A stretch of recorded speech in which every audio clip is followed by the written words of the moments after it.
कभी कभी एक नजर दिल में ऐसा तूफान ला देती है जिसका अंदाजा खुद को भी नहीं होता। यह कहानी मेरी मौलिक ओरिजिनल रचना है। यह पात्र, घटनाएं और संवाद काल्पनिक हैं।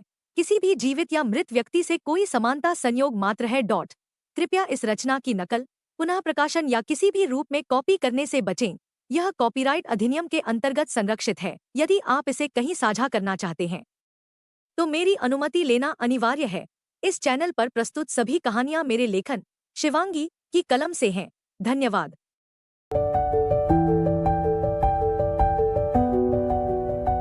सफर तेरे साथ 11 क्या दे रहा है कोई आरव के दिल में दस्तक। आरव एक तेज आवाज में बोला, क्या हो रहा है यहाँ? और अमन, तुम यहाँ क्या कर रहे हो? मैंने तुम्हें आधे घंटे पहले भेजा था। ये सुनकर अमन हड़बड़ाहट में बोला, वो सर मैं वो मैं के आगे मानो कुछ बोल ही नहीं पा रहा था। उसकी जुबान जैसे लड़खड़ा रही थी क्योंकि उसकी नजरें बार बार अपने सामने खड़ी रिम पर जा रही थी जो उसे कच्चा खा जाने वाली नजरों से घूर रही थी। वहीं आरव का अपना अलग सीन चल रहा था। वो वहां खड़ा था पर उसकी नजरें बार बार सामने खड़ी दिशा पर जा रही थी और दिशा जो सर नीचे किए खड़ी थी। दिशा के बाल उसके चेहरे को ढक रहे थे, इस वजह से आरव सही से उसका चेहरा नहीं देख पा रहा था जो उसे बेचैन कर रहा था। दिशा, वो अपनी दूसरी तरफ खड़ी रिम और अमन को देख रही थी। वो जानती थी इस समय उसके सामने कौन खड़ा है, पर नजरें उसकी सामने खड़े अमन और रिम पर थीं। पर मन में उसके भी तूफान था। फ्लैशबैक। दिशा को याद था जब पुणे से मसूरी आ रही थी तब उसने यही सोचा था कि वो अपने सामने वाली हर लड़ाई का सामना करेगी और आरव को अपने काम से इम्प्रेस करके ये प्रोजेक्ट हासिल करेगी। पर लड़ाई का सामना छोड़ो, वो इस समय अपने सामने खड़े आरव का सामना भी नहीं कर पा रही थी। वो अच्छे से महसूस कर पा रही थी कि दो तेज नजरें उसे ही देख रही हैं। पता नहीं क्यों, पर ये सब उसके दिल में हलचल पैदा कर रहा था। उसे काफी अजीब लग रहा था। उसका मन अभी वहां से भाग जाने का कर रहा था, पर वो ऐसा कर नहीं सकती थी। Flashback and. उस जगह पर कुछ समय की शांति छा गई थी। एक तरफ पानी सी शांति थी और दूसरी तरफ आग बरस रही थी।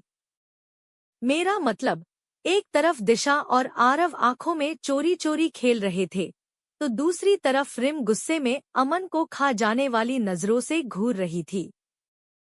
और वहीं बेचारा हमारा श्रेयांश चुपचाप खड़ा, कभी आरव और दिशा को देखता तो कभी रिम और अमन को। उसे मानो कुछ समझ ही नहीं आ रहा था कि वहां चल क्या रहा है।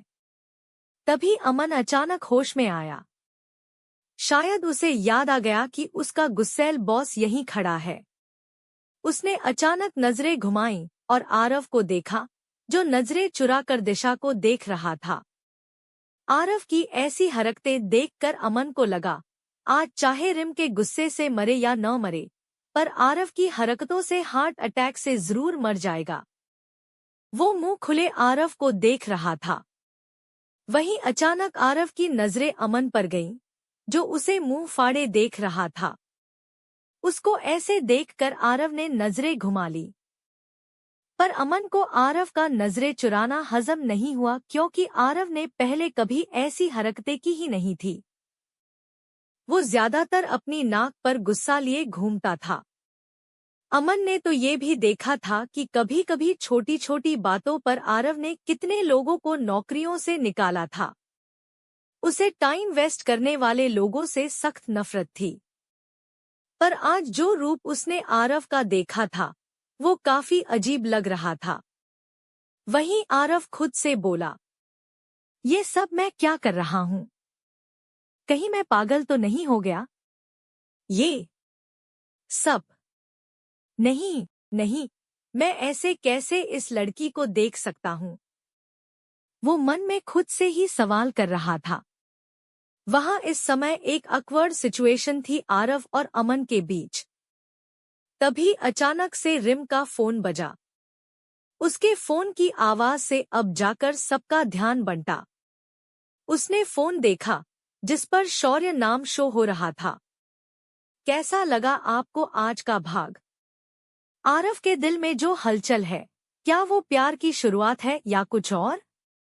जानने के लिए लाइक, शेयर और कमेंट जरूर करें। क्या होगा आगे? और क्या दे रहा है प्यार आरव के दिल में दस्तक? और क्या होगा हमारे अमन और रिम का? जानने के लिए पढ़िए सफर तेरे साथ।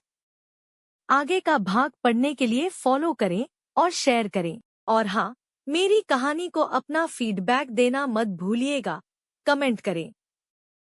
लेखिका शिवांगी। और अगर आपको मेरी लिखी कहानियां पसंद आए तो प्लीज मेरी और कहानियां भी पढ़ें। पढ़ने के लिए शुक्रिया। सफर तेरे साथ 12 शौर्य का फोन। वहां की सिचुएशन काफी अजीब सी हो गई थी। आज सब पर शेर की तरह दहाड़ने वाला आरव आज अमन से आंखें चुरा रहा था, मानो उसकी कोई चोरी पकड़ी गई हो। वहीं अमन सदमे में उसे घूरे जा रहा था। वहां का माहौल काफी अजीब सा हो गया था। ना आरव कुछ बोल रहा था, ना दिशा। और रिम की नजरें गुस्से में अमन पर ही टिकी थी। और हमारा श्रेयांश मानो वहां कबाब में हड्डी बना खड़ा था। वो कभी अमन-रिम को देखता तो कभी दिशा आरव को। वो लोग आंखों से जंग खेल ही रहे थे कि अचानक रिम का फोन बजा। वो फोन श्रेयांश के पास था। उसने फोन रिम को दिया। रिम ने फोन देखा जिस पर शौर्य नाम शो हो रहा था। उस नाम को देखते ही रिम ने झट से फोन उठा लिया, पर गलती से स्पीकर ऑन हो गया था। फोन के दूसरी तरफ शौर्य हल्के गुस्से में बोला, हेलो रिम, कहाँ हो तुम सब? मैं कब से तुम्हें फोन कर रहा हूँ। और क्या हुआ होटल का? श्रेयांश से बात की तो कह रहा था कि कोई जगह खाली नहीं है। शौर्य गुस्से में बोले जा रहा था, पर तभी गुस्से में आरव अमन पर चिल्लाया, जो अभी भी उसी हाल में था। आरव बात को घुमाते हुए अमन पर चिल्लाया, शायद तुम्हें आज वापस घर नहीं जाना, इसलिए यहाँ समय बर्बाद कर रहे हो। और मुझे लगता है कि तुम आजकल कुछ ज्यादा ही फ्री रहने लगे हो, इसलिए इधर-उधर घूम रहे हो। इससे अच्छा ये है कि तुम मिस्टर गुप्ता का प्रोजेक्ट हैंडल कर लो। ये सुनते ही मानो अमन के होश उड़ गए। उसे याद था कि ये प्रोजेक्ट हफ्ते पहले कंपनी को मिला है और ये कोई आम प्रोजेक्ट नहीं है। इसमें करीब 2-3 महीने लगने वाले हैं। पर शायद इसका ये जल्लाद बॉस उसे ये 1 हफ्ते में पूरा करने को कह देगा। वो जल्दी बोला, नहीं। उसकी आवाज काफी तेज थी। वो अपनी टोन नीचे करते हुए एक फेक स्माइल के साथ हंसते हुए बोला, हाँ हाँ वो सर, मुझे लगता है घर पर सुमित्रा आंटी आपका इंतजार कर रही होंगी। मैं आपको महल छोड़ देता हूँ। ये बोलते हुए उसकी नजर रिम पर गई, जो सबको फुल इग्नोर किए शौर्य से फोन पर बात कर रही थी। उसे इस तरह खुद को अनदेखा करता देख अमन को अच्छा नहीं लगा। वो अभी आरव के साथ नहीं जाना चाहता था, पर अगर वो कोई बहाना बनाकर रुकता तो शायद फिर रिम का गुस्सा झेलना पड़ता। अब उसके पास आरव के साथ जाने के अलावा कोई और रास्ता नहीं था। वो मन में बोला, पता नहीं फिर हमारी मुलाकात कब होगी।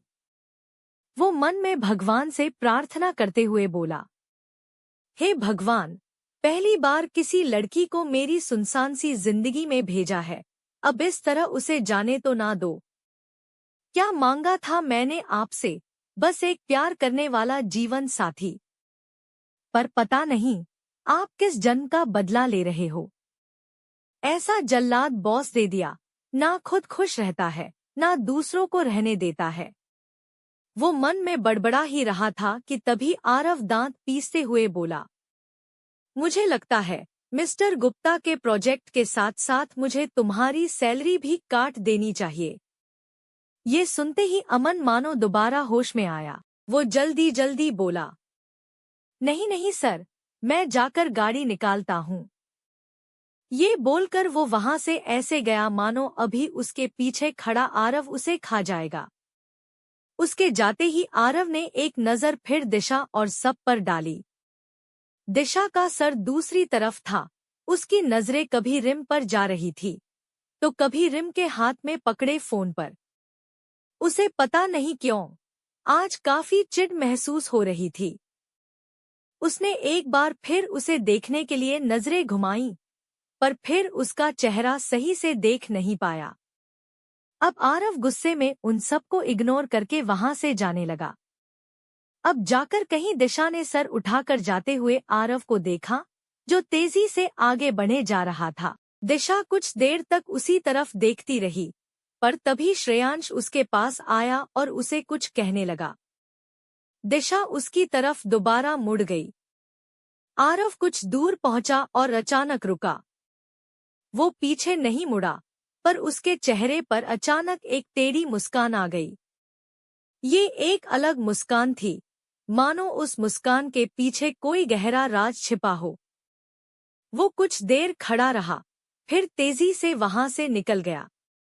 क्या होगा आगे? और क्या होगा अब दिशा, रिम और श्रेयांश का? मेरा मतलब, कहाँ जाएंगे अब वो सब? और क्या हो रहा है आरव को? उसका ये बर्ताव तो अब मुझे भी अटपटा लग रहा है। खैर, आप बताइए, क्या लगता है आपको, कैसा होने वाला है ये सफर? सफर तेरे साथ आगे का भाग पढ़ने के लिए फॉलो करें और शेयर करें। और हाँ, मेरी कहानी को अपना फीडबैक देना मत भूलिएगा, कमेंट करें। लेखिका शिवांगी। और अगर आपको मेरी लिखी कहानियां पसंद आए तो प्लीज मेरी और कहानियां भी पढ़ें। पढ़ने के लिए शुक्रिया। कहानियों का सफर अब शुरू हो चुका है। हर हफ्ते 8 नए एपिसोड रोमांस, सस्पेंस और इमोशंस से भरे। अगर आपको कहानी पसंद आए तो लाइक करें, कमेंट करें। अपडेट्स के लिए फॉलो सब्सक्राइब करें। शेयर करें अपने दोस्तों के साथ। मुझसे जुड़े इन प्लेटफॉर्म्स पर यूट्यूब कहानियां by Shivangi subscribe, Instagram follow करें @कहानियां_by_शिवांगी, सबस्टैक फॉलो करें @शिवांगी989551, प्रतिलिपि फॉलो करें शिवांगी कहानियां। यहाँ प्रतिलिपि लिंक अपनी प्रोफाइल के अनुसार अपडेट करें। हर एपिसोड में मिलेंगे रोमांस, सस्पेंस और इमोशंस, तो जुड़े रहो और अपनी कहानी का हिस्सा बनो। आपका शुक्रिया इस एहसास भरी कहानी को सुनने के लिए। अगर ये कहानी आपके दिल को छू गई हो तो लाइक जरूर करें, अपने जज्बात कमेंट में बांटें और चैनल पेज को सब्सक्राइब फॉलो करना न भूलें। पूरी कहानी पढ़ने और मेरे साथ जुड़ने के लिए मुझे इंस्टाग्राम और फेसबुक पर फॉलो करें। इंस्टाग्राम बटा फेसबुक शिवांगी विश्वकर्मा। फिर मिलेंगे एक नई मोहब्बत, एक नई मुलाकात के साथ। तब तक मोहब्बत को जिंदा रखिए। आपकी अपनी शिवांगी।